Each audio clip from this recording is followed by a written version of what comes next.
Hey guys, back here in the snake room with another video of one of these beautiful snakes of mine that I've just recently acquired that you guys haven't seen yet. I'm gonna reach in here into this top cage with this Sumatran short-tail female, or black blood, whatever you want to call it. Um, and you can kind of get a little demo too on these cages that I built. I'll give you a different little light there. I've got LED lights in here, which is what this remote is for.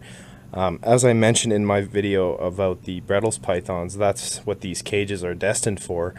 I'm going to be installing some shelves, and you can see up there I've got the radiant heat panel. So that definitely benefits a carpet python species more so than these guys. I think these guys do just fine with belly heat. And okay, I'm just stalling now. The reason I'm a little nervous is like my T negative or Het T negative adult blood python female that I showed in the last video. This girl, I just got her recently, so I'm still developing a relationship with her and figuring out what her personality is. But this girl has had some freakouts. She hasn't bit me, but she has had some freakouts, and I feel like the longer I stand here staring at her in front of the cage, the worse it's going to get. But I do want to get her out to show you guys, so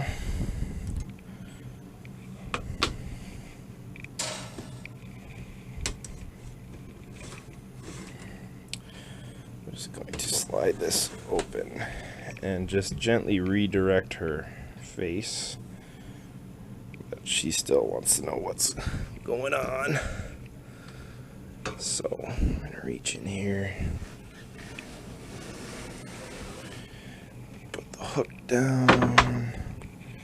Okay, so I'm not going to handle this girl for too long because I like not bleeding and not stressing out my snakes. So this girl's a little more prone to stress than some. So just want to set her down here, and I'm going to kind of crouch low behind her here because I don't want her thinking that I'm towering above her. But she is beautiful. She is thick. She's an adult Sumatran, so she's very black, dark. I love the pattern. I'm still on the lookout for a male to breed to this girl, but I'm pleased to have her in my collection, that's for sure. So I've got all three now of the bloods, the Borneos, and the short tails. So you can see this girl's not moving much because she's still kind of trying to figure out what's going on, whether or not I'm gonna eat her. So we'll see how far I can get away with this here. Just kind of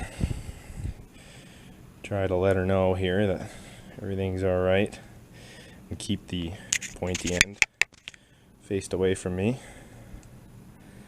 But these guys, they can change their attitude in a heartbeat. So she's being okay now, but I can tell she's not having the best time. So we'll see if she wants to crawl around on her own there.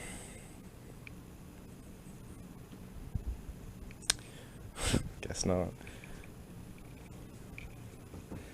But yeah, she's okay from what I've gathered anyway, to the point where I can do this, and you know, it's not like a guaranteed bite. And she only had a couple freakouts when I first put her in that new enclosure, and this was of course after being moved from the collection of her previous owner, right? So it's understandable that she had some stressful freakouts, but you know, kind of rubbed me the wrong way, you know, because she is a big snake and she could do a lot of damage. So, but the more I have her, the more she gets used to this setup, and the more she gets used to me, she'll calm down. And that's kind of the aim of the game with these guys, is you want this big, beautiful, thick, you know, full-bodied python, but without that snappy attitude that they used to be so famous for. So I'm hopeful that I can get this girl sitting on a nice clutch of eggs in the next few years, if I can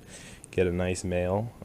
If anybody out there watching knows anyone that's breeding Sumatran shorttails in Canada that has babies available, let me know. I have a couple friends that I know keep them, but you know, these things certainly aren't being bred the way that ball pythons are, which to me that is a very good thing.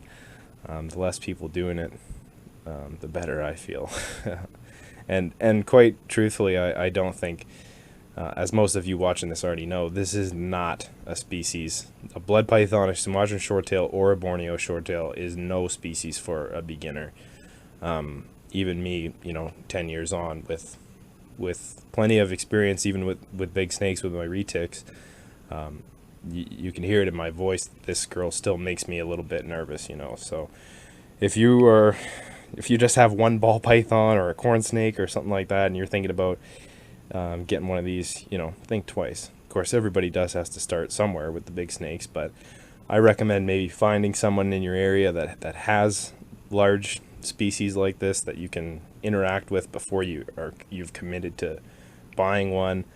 But when you know what you're doing, these are very rewarding species to keep. So all right, we'll leave it at that and let her get back to her enclosure. And all right, thanks for watching, guys.